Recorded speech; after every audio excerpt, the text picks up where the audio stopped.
अहिले लिपुलेखको विषय उठाउनु भयो कि भएन भन्ने विषयमा अहिले विवाद छ। महत्त्वपूर्ण कुरोमा पनि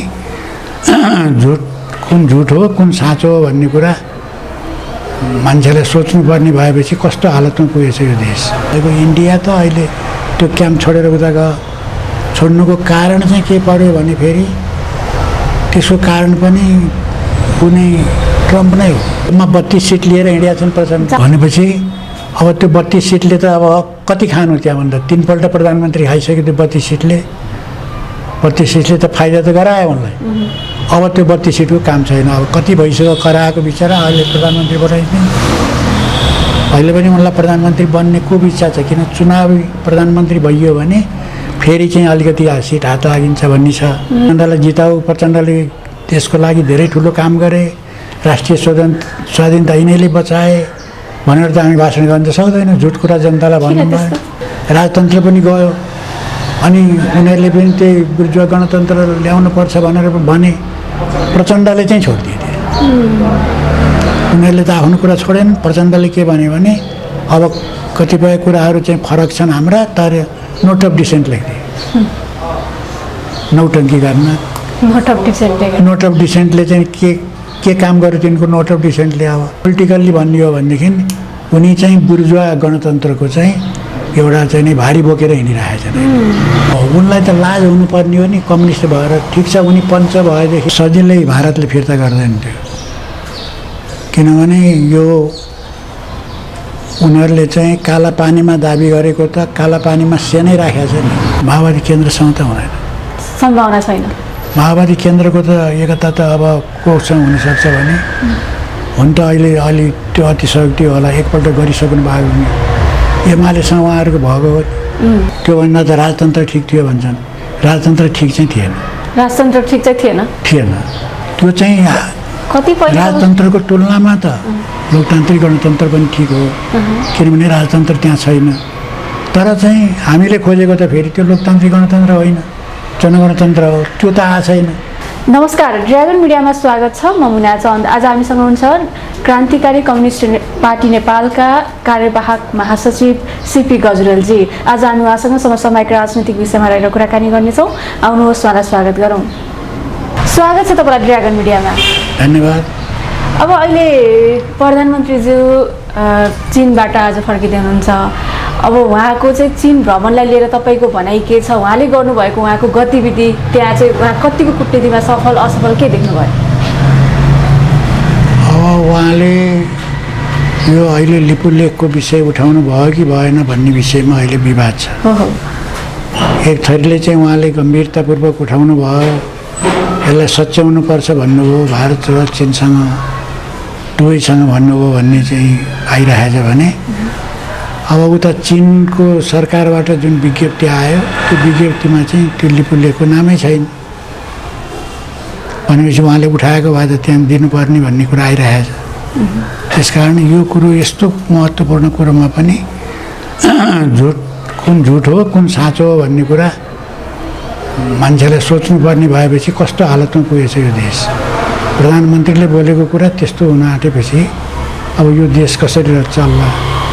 अब त्यो कुरोको यथार्थ चाहिँ नि अब जानकारी त अब उहाँ आएर त्यसपछि जाँचबुझ गरेर थाहा होला। अहिलेसम्म चाहिँ दुईवटा खालका कुराहरू छन्।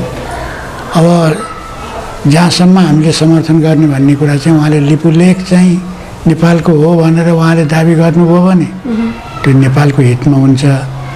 तर चुप्प लागेर आफ्नो चाहिँ प्रधानमन्त्री पद कसरी जोगिन्छ भनेर मात्रै गरेर आउनुभयो भने यो भ्रमण असफल हुन्छ।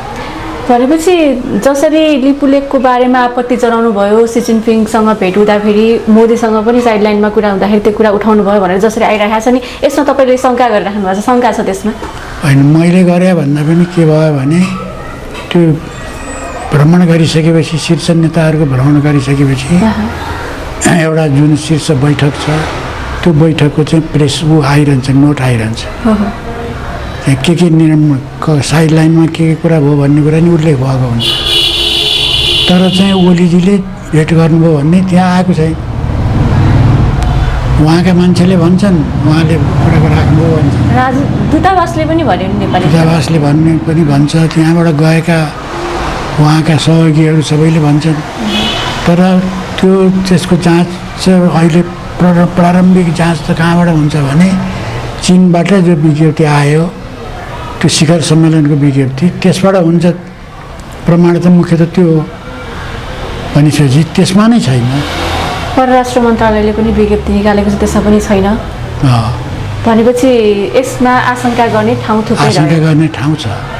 अब चीन भ्रमणमा राष्ट्रपति सीसँग मात्रै होइन, उहाँले रुसका राष्ट्रपतिसँग पनि भेट्नुभयो होइन।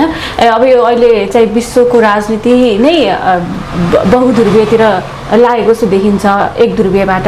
यस विषयलाई चाहिँ कसरी हेर्नुपर्छ? रुससँगको हाम्रो सम्बन्ध पहिला निकै गाढा देखिन्थ्यो, फेरि अहिले अलिकति टाढिएको जस्तो देखिन्थ्यो। अबको यो भेटले फेरि रुससँग हाम्रो निकटता बढाएको जस्तो के लाग्छ तपाईँलाई?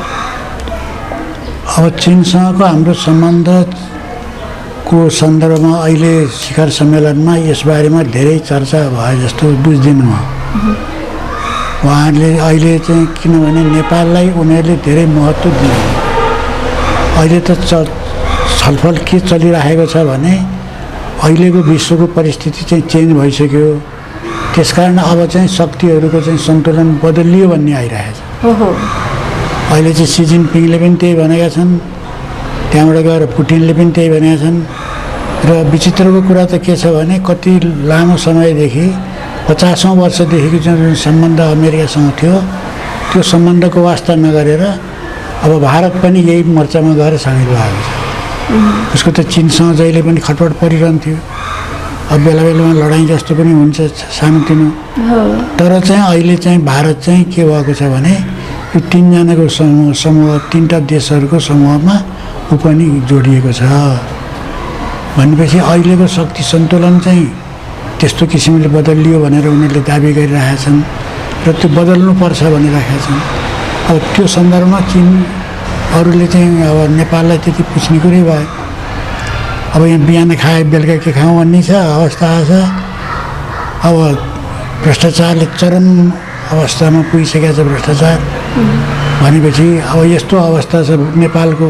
त्यो नेपालले चाहिँ नयाँ विश्वलाई निर्माण गर्नको निम्ति के भूमिका देला भनेर आशा गरेर उनीहरूले कुरा गर्ने, खासै त्यस्तो गरे जस्तो देखिँदैन होला। नेपालको उपस्थितिलाई त्यति धेरै महत्त्वपूर्ण दिएनन् उनीहरूले, महत्त्व दिएनन्, खासै महत्त्व दिए जस्तो देखिएन। तर महत्त्व दिए नेपाली प्रधानमन्त्रीलाई भनेर समाचार बारम्बार आएकै छ। त्यही ओलीजीका चाहिँ नि अब उहाँकै परिभाषा अनुसार झोले भन्नुहुन्छ के अरे कार्यकर्तालाई। अब झोलेहरूको त बयान गरेर साध्य छैन उनीहरूको त सबै मान्नु यो ओलीले नै छाए भने जस्तो छ। सञ्चार माध्यममा पनि केपी ओलीको झोले छन् उसो है। त्यसकारण चाहिँ उनीहरूले यहाँ नेपालमा त्यही त आइरहेछ नि। उहाँले चाहिँ मोदीसँग पनि कुरा गर्नुभयो, पुटिनसँग पनि उहाँको राम्रो कुरा भयो, 25 मिनेट कुरा भयो अरे छुट्टै।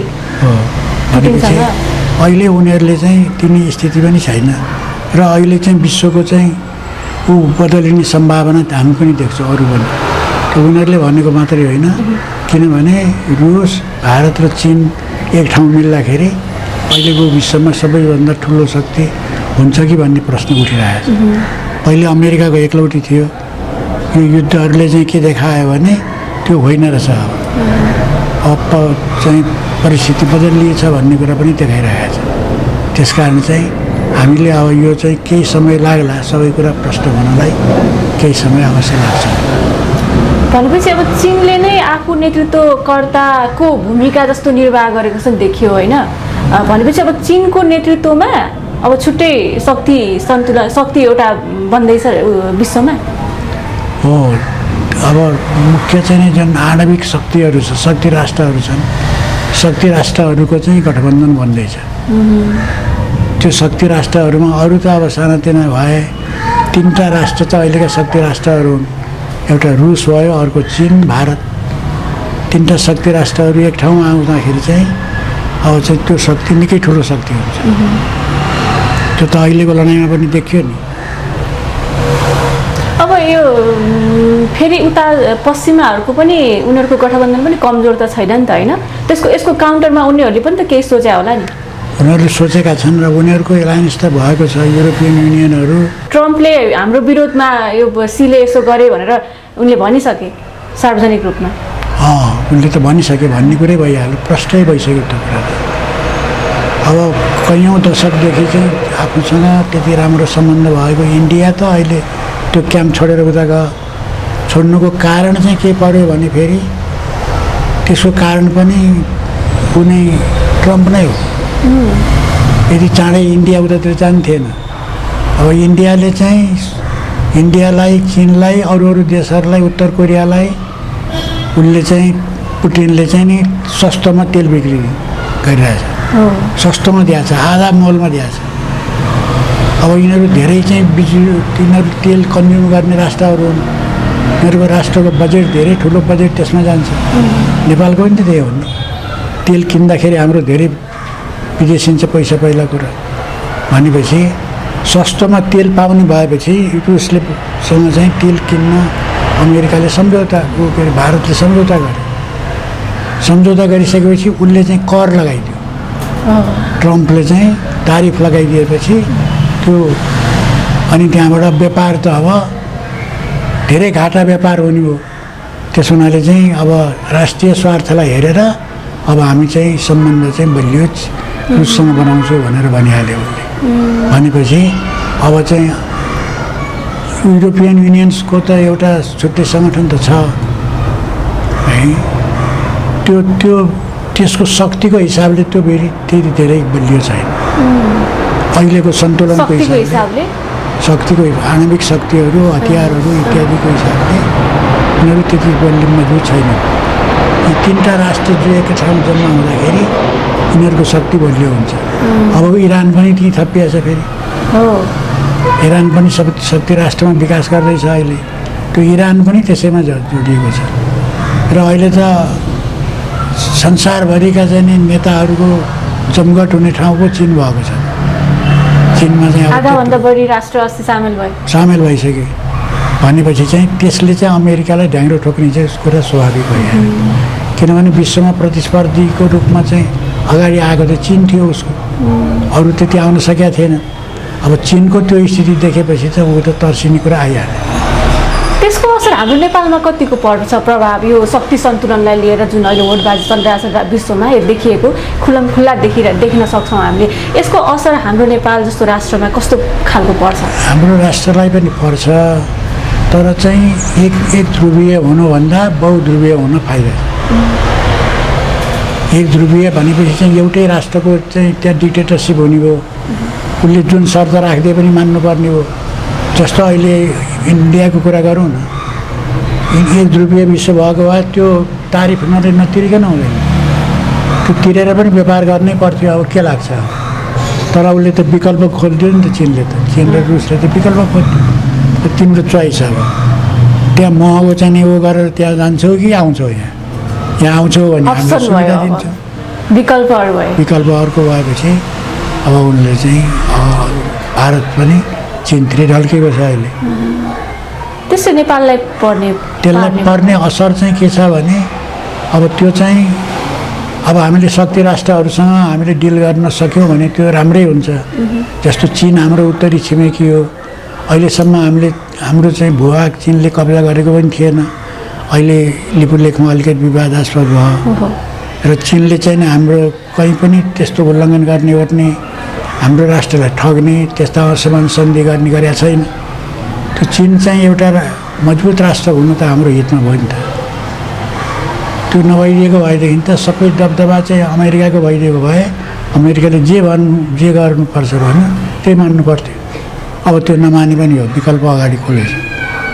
दिनदिनै अब चाहिँ त्यो क्याम्प छोडेर यतातिर आउँदैछन् राष्ट्रहरू। यस्तो होडबाजीमा त नेपालले कूटनीतिक पहल गर्न सकेन, कूटनीति राम्रो भएन भने त रणनीतिक मैदान पनि त बन्न सक्छ। अमेरिकाको यताको शक्तिको होइन र फेरि हाम्रो त एकदम यो सेन्सिटिभ रिजनल भनेर पनि भन्छन् जियोग्राफिकल्ली। के बुझ्नु भएको छ यसमा चाहिँ? त्यो चाहिँ त तपाईँले भनेको कुरा ठिकै हो। किनभने हामीसँग हतियार पनि छैन, कूटनीति पनि छैन। नभएपछि त दुइटै नभएपछि त अनि राष्ट्र जोगिन नगरी भयो। हामीले कूटनीतिकबाट जित्नुपर्छ। हाम्रो ठुलो हतियार भनेको चाहिँ कूटनीति हो। हाम्रो शक्ति भनेकै कूटनीति हो। आफ्ना कुराहरू सबै छोडिदिएर कूटनीतिमा जितिँदैन। सबै आत्मसमर्पण गरिदिएपछि त हारिहालिन्छ। त्यस कारण हामीले न्यायपूर्ण कुरा उठाउँदाखेरि विश्वको जनमत हामीतिर हुन्छ, संयुक्त राष्ट्रमा हुन्छ। त्यसबाट चाहिँ हामीले चाहिँ नि फाइदा लिन सक्छौँ। जे भए पनि एक ध्रुवीय विश्व हुनुभन्दा बहुध्रुवीय हुनु राम्रो कुरा हो। हाम्रो जस्तो देशको लागि त्यो राम्रो कुरा हो। अब नेपालमा चाहिँ अमेरिकी प्रभाव पनि देखिन्छ, अमेरिकी गतिविधि देखिन्छ। जस्तो एमसिसी को थ्रु आएको जस्तो देखिन्छ, यहाँ उसका गतिविधिहरू बढेकै देखिन्छ। अहिले यता चीन नजिक छ, तिब्बतले गर्दाखेरि पनि उसको यहाँ हाम्रो नजर हुने नै भयो नेपालमा। भारत त्यत्तिकै हामीप्रति सशङ्कित छ। यस्तो अवस्थामा कतै यो देश फेरि युद्धतिर युद्धको मरुभूमि पो हुने हो कि भनेर विश्लेषण गर्छ नि, त्यसमा सत्यता छ? त्यो चाहिँ नेपालको कारणबाट युद्ध हुँदैन। जस्तो अब चीन र चाहिँ नि अमेरिका दुई पक्षमा युद्ध भयो भने त्यसको शिकार हुने हो नेपाल। नेपालले कोसँग जोडी खोजेर युद्ध लड्ने र? चीनसँग गरौँ भने त्यो सक्दैन, भारतसँग पनि सक्दैन, अमेरिका पनि सक्दैन, युरोपियन युनियनसँग पनि सक्दैन। अनि लडाइँको माध्यमबाट, युद्धको माध्यमबाट, हतियारको माध्यमबाट त हामीले जित्न सक्ने सम्भावना छैन। हामीले गर्ने हो कुटनीति। कहाँबाट फाइदा हुन्छ त्योबाट फाइदा उठाउने।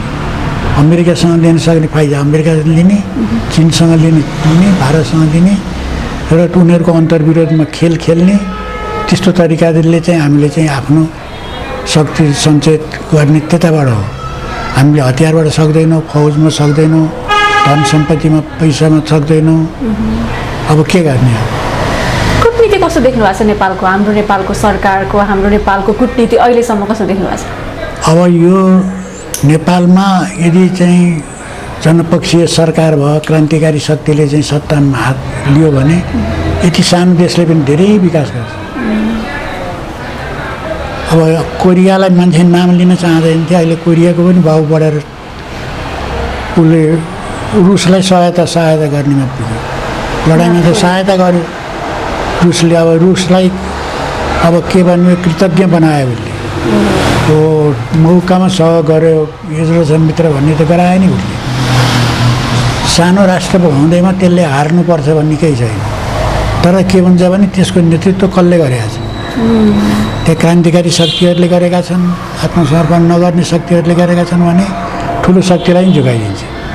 यो अब हामीले चाहिँ अब अहिले जुन यिनीहरू दुईवटा देशहरू मिलेर त्यो गरिरहेका छन्, त्यसबाट चीन पछि हटिसक्यो। हामीले त्यहाँ विरोध गऱ्यौँ। यहाँ भएका सानोतिना शक्तिहरूले पनि विरोध गरेर चीनले पनि यस्तो गर्यो, हाम्रो माथि दबाब गर्न थाल्यो। लिपुलले खाइदिन आँट्यो दुईवटा मिलेर भन्दाखेरि त हामी त्यसरी खाँदैनौँ है, यो हामी यो त्यहाँ बिचमा पर्न नि चाहँदैनौँ भनिसक्यो उसले। यो तपाईँहरू दुईवटा राष्ट्रको समस्या हो, तपाईँहरू मिलाउनुहोस्, अब हामी त्यसमा चाहिँ पस्न चाहँदैनौँ भन्यो। किन हामीले स्ट्यान्डले लिएपछि त त्यो भन्नु पऱ्यो नि त। अब यहाँका जनताहरू, यहाँका राजनीतिक पार्टी सचेत नभएका भए त्यहाँ विरोध हुन्थेन नेपालमा। त्यो कुरो चाइनिजहरूले थाहा पाउने थिएनन्। ठिकै होला भन्थे, उनीहरूले सम्झौता गर्थे। त्यस कारण हामीले चाहिँ के भने हामीले राजनीतिबाट, कुटनीतिबाट र चाहिँ क्रान्तिकारी विचारबाट जित्ने हो हाम्रो अहिलेको लडाइँ। र त्यो चाहिँ यदि त्यहाँ त्यस्तो सरकारहरू आए भने, क्रान्तिकारी सरकार क्रान्तिकारी छ कि छैन?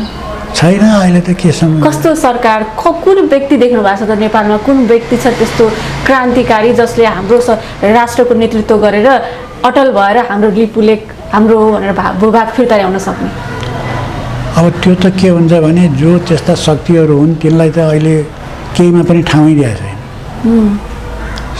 उनीहरू काले मिलेर खाउँ भाले गरेका छन्, उनीहरू मिलेका छन्, खाएका छन्। अब साना शक्तिहरूसँग चाहिँ के छैन भनेदेखि फेरि जनमत, पैसा, शक्ति त्यो छैन। किनभने अहिले चाहिँ पैसा भएन भने, पैसा 2-4 करोड नभएको पार्टीले चाहिँ पार्टी अगाडि बढाउनै सक्दैन। अरबौँ खानेहरूले चाहिँ, किनभने मान्छे आफ्नो बनाएका हुन्छन्, भनेको बेलामा जुलुस निकाल्न पनि बसमा हालेर ल्याउन सक्छन्, फुर्तीफार्ती देखाउन सक्छन्। अब जोसँग त्यस्तो सरकारमै गएको छैन, सरकारमा जाने नीति नै छैन, त्यस्तो पार्टीले त त्यो गर्न सक्दैन। त्यस्ता पार्टीहरू जो छन् तिनीहरू नै हुन् वास्तविक क्रान्तिकारी। तपाईँहरू क्रान्तिकारी भन्नुहुन्छ आफूलाई, तपाईँहरूको हामी सानो छौँ पनि भन्नुहुन्छ होइन? सबै मिलेर एकजुट भएर गऱ्यो भने कसो नहोला, हुँदैन र त्यस्तो? अब यस्तो छ, त्यो पार्टीहरू मिल्नलाई चाहिँ कोसिस त हामी गरिराखेका छौँ। प्रचण्डजीले त आह्वान गर्नुभएको छैन र तपाईँहरूलाई बाटो बिराएकाहरू आउनुहोस् भनेर? प्रचण्डले आह्वान गरेको अर्कै कारणले हो। के कारण? त्यो लिपुलेख जोगाउनको लागि होइन, 84मा चुनाव जित्नुको लागि गरेको। राष्ट्र जोगाउनुको लागि होइन? होइन होइन, खै उसको विरोध गरेको सुनेकै छैन। लिपुलेखकोमा त्यसरी खै बाटो त्यसको बनाउन अगाडि कहाँ अस्ति मुख्य नेताहरूले बोल्ने कार्यक्रममा भाग लिने भनेर हामीहरू चाहिँ गयौँ, उहाँ आउँदै आउनुभयो। एउटा संयुक्त कार्यक्रममा तैँले पनि यसो बोलेको भनिदिन्छन् भनेर उहाँ आफू भन्नु अरूहरूलाई पठाउनु। जबकि हाम्रो बैठकको निर्णय चाहिँ मुख्य नेतै आउनुपर्छ भनेर भनेको थियौँ र हामी सबै गएको थियौँ त्यो कार्यक्रममा। भनेपछि अब 84को लागि चाहिँ किन एकता गर्ने? अब चुनावको लागि मात्रै? त्यही चुनावको लागि, शक्ति आर्जन गर्नको लागि। त्यसबाट शक्ति आर्जन के हुन्छ र? खोइ अहिले अलिकति आफूमा बहुसङ्ख्या, त्यो प्रचार प्रसार अलिकति हुन्छ। संसदमा बोलेपछि त्यो बाहिर मिडियाले दिन्छ, प्रचार प्रसार हुन्छ। त्यो प्रचार प्रसारले मात्रै चाहिँ केही गर्दैन, त्यसले पनि भूमिका त खेल्छ, तर प्रचार प्रसार मात्रै भएर त्यसले चाहिँ आफ्नो भूमिका त्यहाँ देखाउन सक्दैन। अब प्रचण्डजीले त भनिराख्नु भएको छ, म गएँ भने त व्यवस्थै रहँदैन, मैले अडाएको छु व्यवस्था, मैले गर्दाखेरि व्यवस्था टिका छ, म निस्केको भोलिपल्टै व्यवस्था जान्छ भनेर भनिराख्नु भएको छ। अब प्रचण्डजी चाहिँ के हो भने अहिलेको संसदीय व्यवस्थामा हेर्ने के हो भने को रहँदा ठिक हुन्छ, को जाँदा ठिक हुन्छ भन्ने फैसला के गर्छ भने त्यो सदनमा भएको बहुमतले हुन्छ। संसदमा जो बहुमत छ त्यो बहुमत जसको छ त्यसैले गर्ने हो। अब अहिले जम्मा 32 सिट लिएर हिँडेका छन् प्रचण्ड। जादुमय सिट रे, 32 सिट भन्नुहुन्छ उहाँले। हो, भनेपछि अब त्यो 32 सिटले त अब कति खानु त्यहाँभन्दा? 3 पल्ट प्रधानमन्त्री खाइसक्यो त्यो 32 सिटले। 32 सिटले त फाइदा त गरायो उनलाई। अब त्यो 32 सिटको काम छैन। अब कति भइसक्यो कराएको बिचरा, अहिले प्रधानमन्त्री बनाइदिने। अहिले पनि उनलाई प्रधानमन्त्री बन्ने खुब इच्छा छ, किन चुनावी प्रधानमन्त्री भइयो भने फेरि चाहिँ अलिकति सिट हात लागिन्छ भन्ने छ। नत्र भने त्यो 32 सिट पनि जोगिनेवाला छैन। उता प्रभाकर उता बटारिराखेको छ। हो, पार्टीभित्र नै अब यो पार्टीले चाहिँ गरी खाँदैन। अब 84मा जाँदा चाहिँ पत्ता साफ हुन्छ भनेर उनलाई अर्कै डर छ एक थरीलाई। भनेपछि अब उनीहरूसँग मिलेर हामीले चाहिँ के गरिदिने? उनीहरूलाई भोट हाल्न चाहिँ वातावरण बनाइदिने, भाषण गर्दै हिँड्ने, त्यस्तो त कुरा त हामी गर्न सक्दैन। प्रचण्डलाई जिताऊ, प्रचण्डले देशको लागि धेरै ठुलो काम गरे, राष्ट्रिय स्वाधीनता यिनीहरूले बचाए भनेर त हामी भाषण गर्न त सक्दैनौँ। झुट कुरा जनतालाई भन्नु भयो। तपाईँहरूले यो व्यवस्था ल्याउनको लागि सङ्घर्ष गर्नुभयो होइन, तर अहिले जुन ट्र्याकमा गइरहेको छ नि, प्रचण्डजीले यो आफ्नो यो के भन्छ, यो हाम्रो अहिलेको व्यवस्थाको हिमायती सोच्नुहुन्छ आफूलाई। यो गणतन्त्र यस्तै हुन्छ भनेर ल्याउनु भयो हो कि यो गणतन्त्रको खास मूल आशय के थियो त्यो बेला? गणतन्त्रको आशय के थियो भने हामीले यो सम्झौतामा जानुभन्दा अगाडि चुनमाङ बैठक भएको थियो। त्यो चुनमाङ बैठकमा किरणजी र म चाहिँ उपस्थित भएका थिएनौँ। दुर्भाग्यवश हामी चाहिँ भारतको जेलमा थियौँ र हामी जेलमा भएको बेलामा अब हामीले बोल्न पाउने कुरा भएन, हाम्रो विचार के हो भनेर त्यो आउने कुरा नि भएन। हामी जेलमै भएको बेलामा चुनमाङ बैठक भयो। त्यो चुनमाङ बैठकले पनि के भनेको थियो भने तपाईँहरू पत्रकारले बुझिराख्नुपर्ने विषय के हो भने त्यो चुनमाङ बैठकले कतिपय पार्टीका महत्त्वपूर्ण निर्णयहरू छाडिदियो। एक्लैले नयाँ जनवादी व्यवस्था ल्याउने हो, जनगणतन्त्र ल्याउने हो भनेर जनयुद्ध लडेको अब सबै मिलेर जाने भन्ने चाहिँ बरु अहिलेको तत्कालको लागि छाड्ने, तर सबै मिलेर राजतन्त्रको विरुद्ध लड्ने भनेर प्रचण्डहरूले त्यो नीति पारित गरे। तर त्यहाँ पनि के भनिएको छ भने त्यो त्यहीँबाट चाहिँ नि अर्को दिशातिर गयो पार्टी भनेर हामीले जो भनिरहेका छौँ। कमसेकम त्यहाँ चाहिँ एउटा कुरा त के थियो भने कमसेकम त्यति चाहिँ थियो कि हामीले अब राजतन्त्रको अन्त्य गर्नको निम्ति 7 पार्टीका माओवादी मिल्नुपर्छ, अब अरू उपाय छैन, अब मिलेर चाहिँ यो सत्ता पल्टाउनुपर्छ। त्यहाँ पुगिसकेपछि के भन्छ भने यो गणतन्त्रमा हाम्रो कुरा मिल्दैन, किनभने काङ्ग्रेस एमालेहरू चाहिँ यो पुँजीवादी गणतन्त्रमा जान्छन्, त्यो राजतलाई पक्का हटाउने मात्रै हो। अरू उनीहरूले केही परिवर्तन गर्न सक्दैनन्। हामी चाहिँ जनगणतन्त्रतिर जान्छौँ। त्यहाँ गएपछि हाम्रो चाहिँ त्यहाँ पर्छ, तर हामी जनगणतन्त्रको पक्षलाई छोड्दैनौँ भनेर भनेको थियो। तर भयो, एकता त भयो उनीहरूसँग, कार्यगत एकता, राजतन्त्र पनि गयो। अनि उनीहरूले पनि त्यही बुर्जुवा गणतन्त्र ल्याउनुपर्छ भनेर भने, प्रचण्डले चाहिँ छोडिदिए। उनीहरूले त आफ्नो कुरा छोडेन। प्रचण्डले के भन्यो भने अब कतिपय कुराहरू चाहिँ फरक छन् हाम्रा, तर नोट अफ डिसेन्ट लेखिदिए। नौटङ्की गर्न नोट अफ डिसेन्टले चाहिँ के काम गर्यो तिनको नोट अफ डिसेन्टले। अब उनी के भयो भने पोलिटिकल्ली भन्ने हो भनेदेखि उनी चाहिँ बुर्जुवा गणतन्त्रको चाहिँ एउटा चाहिँ नि भारी बोकेर हिँडिरहेको छ। अब त्यो मैले ल्याएको हो भनेर गर्व गर्न थालेको छ। मैले ल्याएको व्यवस्था हो भनेर मेरो म नभए व्यवस्था ढल्छ भन्नुहुन्छ। हो, उनलाई त लाज हुनुपर्ने हो नि, कम्युनिस्ट भएर। ठिक छ, उनी पञ्च भएदेखि, हिजो पञ्च थियो, अहिले एकदम गणतन्त्रवादी भयो, ओ हो ठुलो हो भन्ने कुरा आउँथ्यो। उनी त पञ्चायत व्यवस्थाको त विरोधी हुन्, राजतन्त्रका विरोधी। त्यत्रो नाम कमाए उनले। राम्रो चाहिँ प्रचण्डलाई हेर्न मान्छे कहाँबाट घुमेर आउँछ। हामीले आमसभा गर्दाखेरि प्रचण्ड आउने भनेपछि मान्छे सामल खाजा बोकेर आउँथे। अब यो प्रचण्ड चाहिँ नि एक्लै हिँड्यो भनेदेखि के हो प्रचण्डलाई? गल्लीमा हिँडिसकि साध्यै छैन। केले गरायो आखिर भन्दाखेरि उनले चाहिँ विश्वासघात गरे, क्रान्तिलाई धोका दिए। अब देश कहाँबाट कहाँ पुग्यो। त्यस कारण उनले अहिले चाहिँ अब उनलाई सम्झना भएको छ, माओवादीको सम्झना यतिखेर भएको छ उनलाई। उतिखेर हामी हुँदाखेरि कति बेला यिनीहरू निक्लिएर गइदिन्छन् र म मजाले यो लोकतान्त्रिक गणतन्त्रमा प्रधानमन्त्री भएको भए हुन्छु भन्ने थियो उनलाई। तपाईँहरू पनि सजिलै निक्लिनु भयो? फेरि सजिलै त निक्लिया होइन, 6.5 वर्ष लडाइँ गर्दा नि भएन। अनि त्यहाँबाट हामीले विद्रोह गरेको। नभए यो पार्टीमा अलिकति मनमुटाव हुने बित्तिकै नयाँ पार्टी खोल्ने, अब यो प्रवृत्तिले पनि राजनीति चल्छ त भने अहिले पनि त्यही देखिरहेको छ। अहिले चाहिँ त्यस्तो बढी देखिया छ। हामीले चाहिँ त्यसो गरे होइन। 6.5 वर्षसम्म त यो भएन भनेर भनेको गरेको हो। कतिचोटि केन्द्रीय समितिको बैठकमा बहुमत र अल्पमत समेत गराउनुपर्छ भनेर प्रस्तावै राखेको। 6वटा त राष्ट्रिय भेला गऱ्यौँ त्यो बेलामा। त्यहाँ केही लागेन भनेदेखि म पनि त्यही हो, मेरो पनि त्यही हो भनिदिन्छन् प्रचण्डले।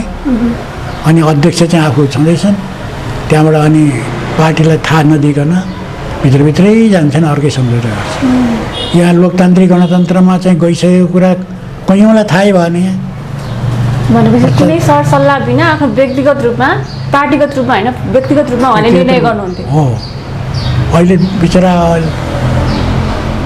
उनले त्यही त भन्दैछन्। प्रभाकर त्यही भन्दैछ। अरू जो पनि विरोध गर्ने हुन् तिनीहरूले त्यही भन्दैछ। हामीलाई सोध्दै पुछाइ केही पनि छैन। त्यो किनाराका साक्षी राखिदिएको छैन होला, त्यति हो।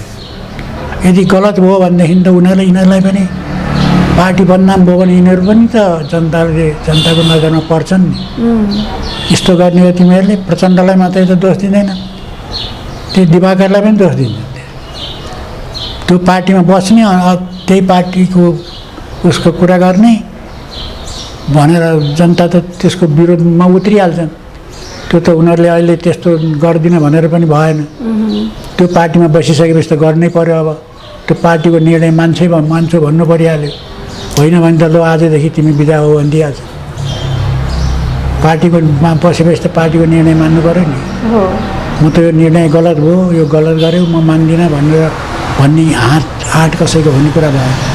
आँट गऱ्यो भने त्यो पार्टीबाट निस्किन्छ। तपाईँहरूले त्यही आँट गरेको भएर निस्किनु भयो। हो, कुरा त्यही हो। अब यो लिपुलेखको जुन कुरा छ नि, कालापानी लिपुलेख लिम्पियाधुरा, यो चाहिँ अब जसरी अहिले प्रचार भइरहेको छ, अब अहिले त अब लिपुलेख लिम्पियाधुरा चाहिँ हाम्रो भइहाल्छ, हाम्रो तर पनि कब्जा गरेर त भारत बसिरहेछ, त्यो चाहिँ अब हाम्रो भइहाल्छ, लिइहाल्छन् भन्ने जसरी कुरा गरिरहेका छन्। यो सम्भावना देख्नु भएको छ अहिले? त्यो सजिलै भारतले फिर्ता गर्दैन त्यो। किनभने यो उनीहरूले चाहिँ कालापानीमा दाबी गरेको त कालापानीमा सेनै राखेको छ नि।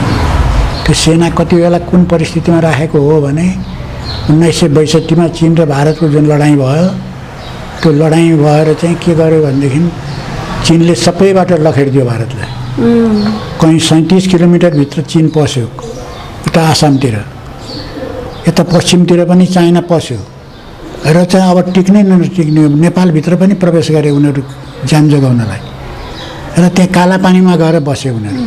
त्यो कालापानी भनेको भूगोल यस्तो पर्दो रहेछ कि असाध्यै राम्रो भूगोल रहेछ, त्यहाँ चिनलाई पनि अप्ठ्यारो पर्यो।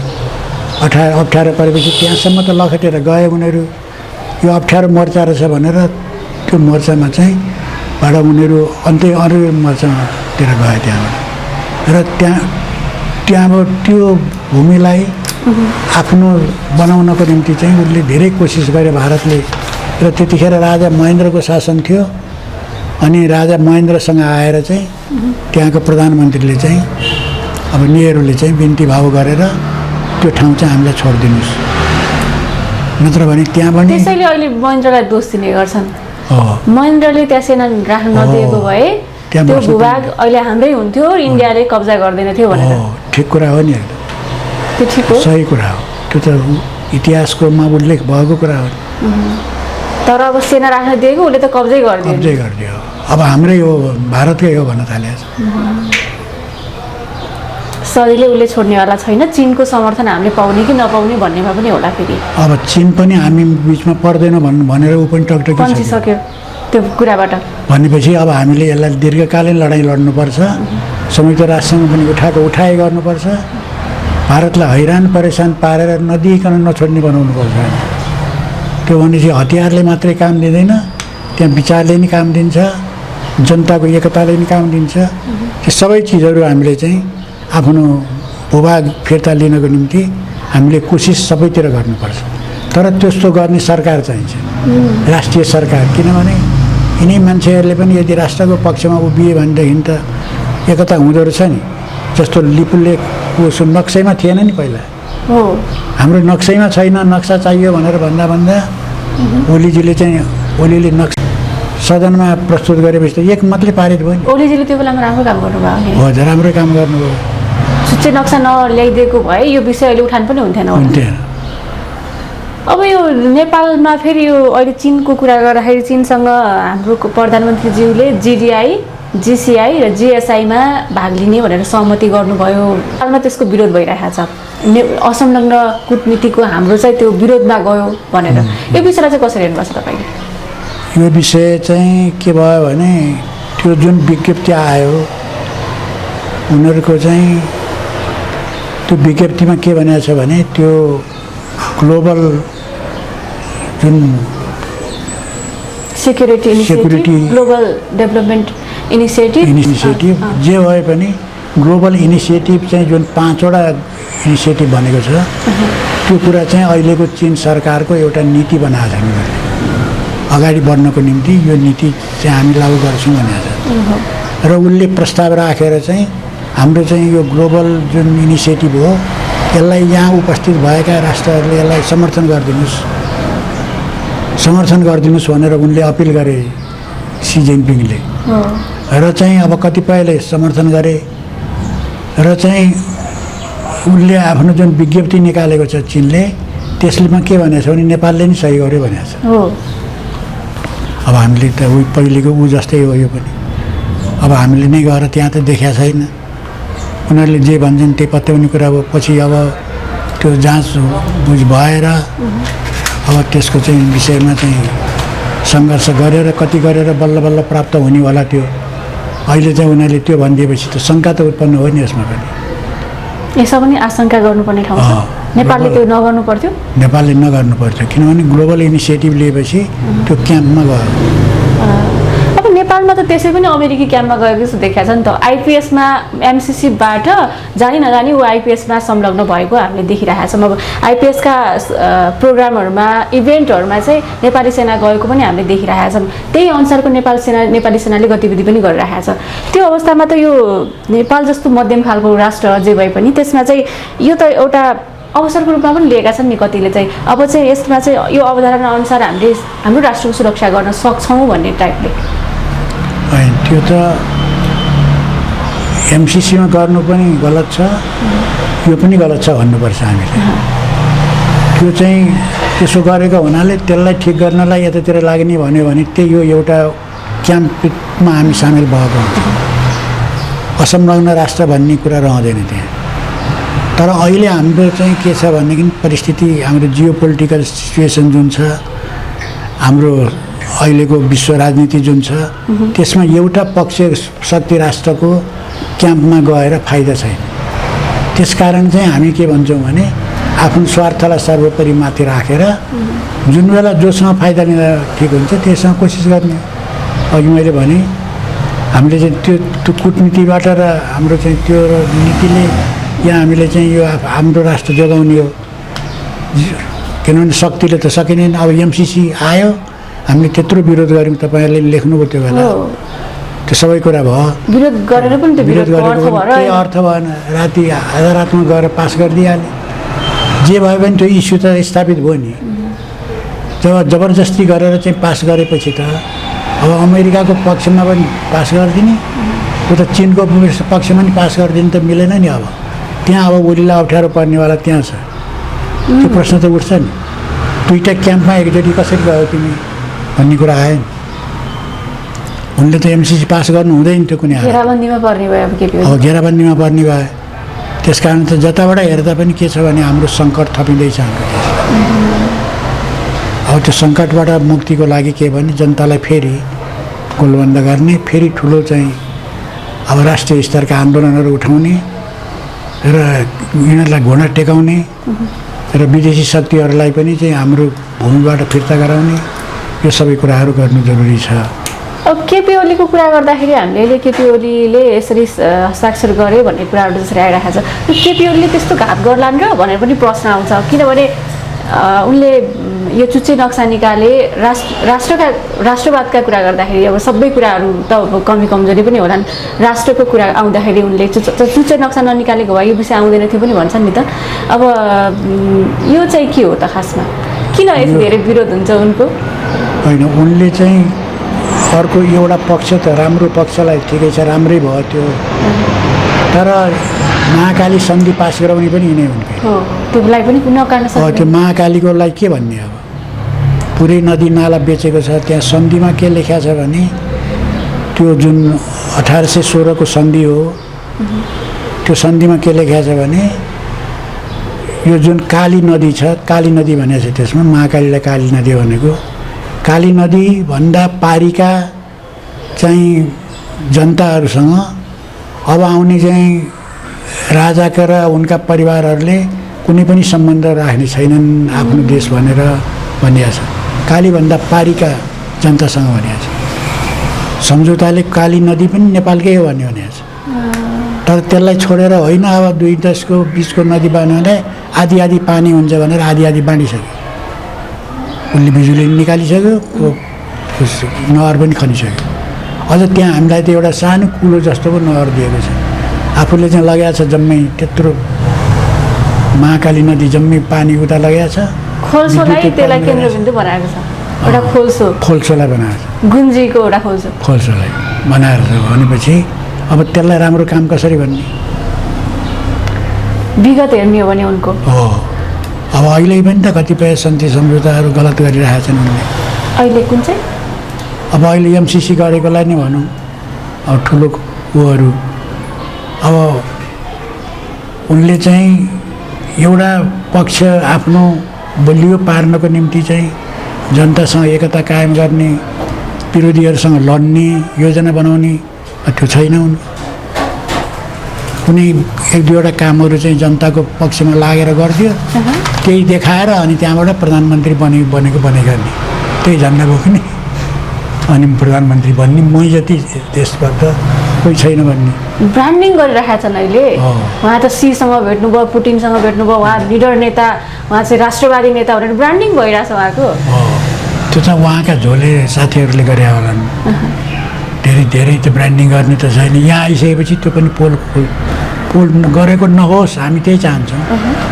त्यो गइदिएर खुच्चुङ गर्नु छैन हामीलाई, किन राष्ट्रलाई घात हुने काम चाहिँ जोसुकैले गरे पनि त्यो त राष्ट्रको विपरीत हुन्छ।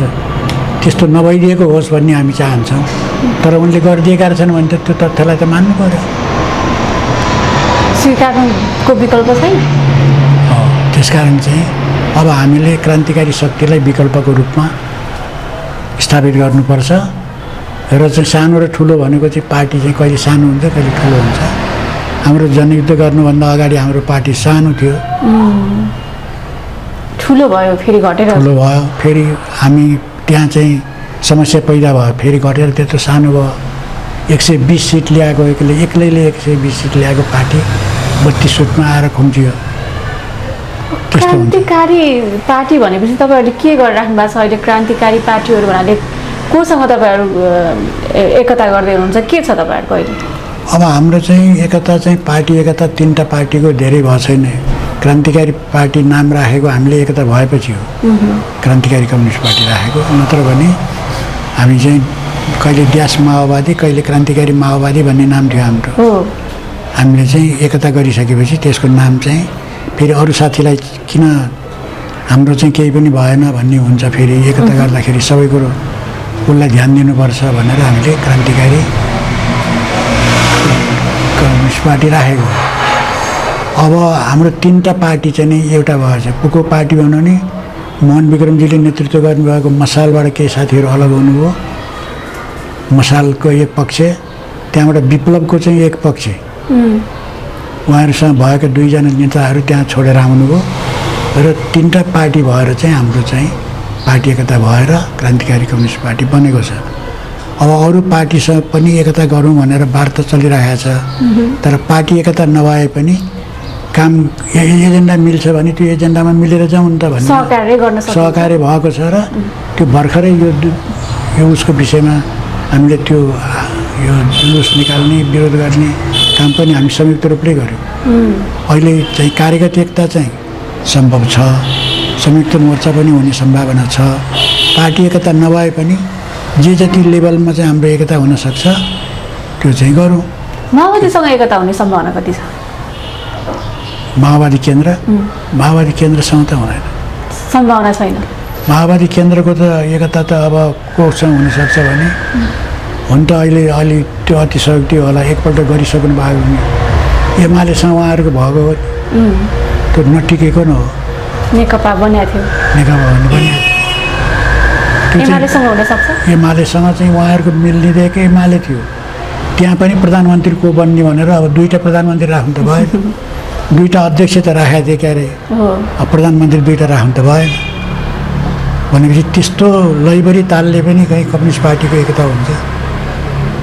त्यो हुन सक्दैन। अब उहाँको हुनसक्ने छ अब माधवजीहरूसँग हुनसक्ने सम्भावना छ। अब विप्लवजी आफै उतैतिर जानुभएपछि उहाँसँग पनि हुनसक्छ।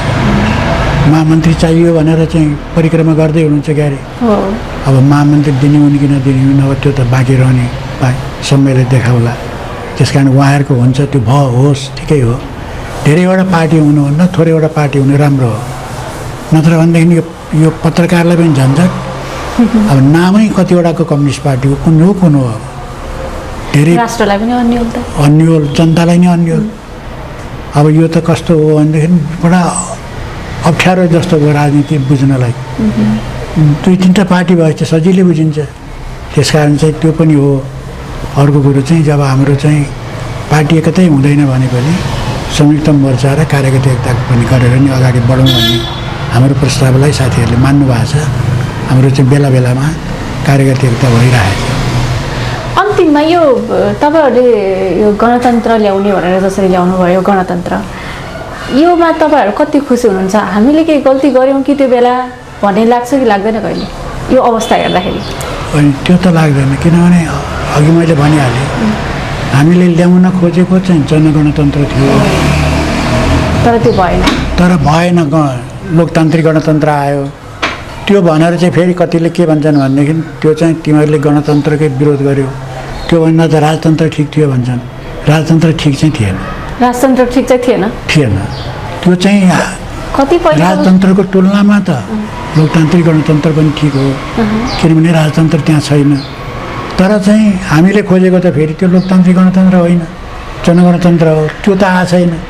त्यस कारण हाम्रो लडाइँ त टुङ्गिएकै छैन। गणतन्त्र ल्याउने लाइनमा तपाईहरु हुनुहुन्छ। एकदम ठिक छ, हामी अन्तिममा छौँ। अन्तिममा हाम्रो मिडिया मार्फत केही भन्न चाहनुहुन्छ? अब यो जुन राजनीतिक माहौल छ नेपालको त्यहाँ ठुलो ध्रुवीकरण भइरहेछ। वैकल्पिक शक्तिहरू अगाडि बढ्ने कोसिस गरिरहेका छन्। अब उनीहरूसँग एउटा भुलमा भएको कमजोर पक्ष के छ भने मिडियाले सपोर्ट गर्दैन। सत्तामा भएका सत्ताका खेलहरूलाई बडा रुचिका साथ चाहिँ प्रस्तुत गर्छन् मिडियाहरूले, तर त्यो सत्ताको खेल छैन। सडकको खेलमा अहिले मन लागेको छैन मिडियालाई पनि। सडकमा हुने जुन चाहिँ आन्दोलन छ, क्रान्तिकारी शक्तिहरूका गतिविधि छन्, तिनलाई पनि दिनुपर्छ। त्यो पनि नेपालको एउटा आवश्यकता हो भन्नेतिर मिडियाको ध्यान गएको छैन। तपाईँहरूको ध्यान त्यतातिर जाओस्। म यही हवस् त, तपाईँको महत्त्वपूर्ण संवाद र समयको लागि हार्दिक धन्यवाद। धन्यवाद।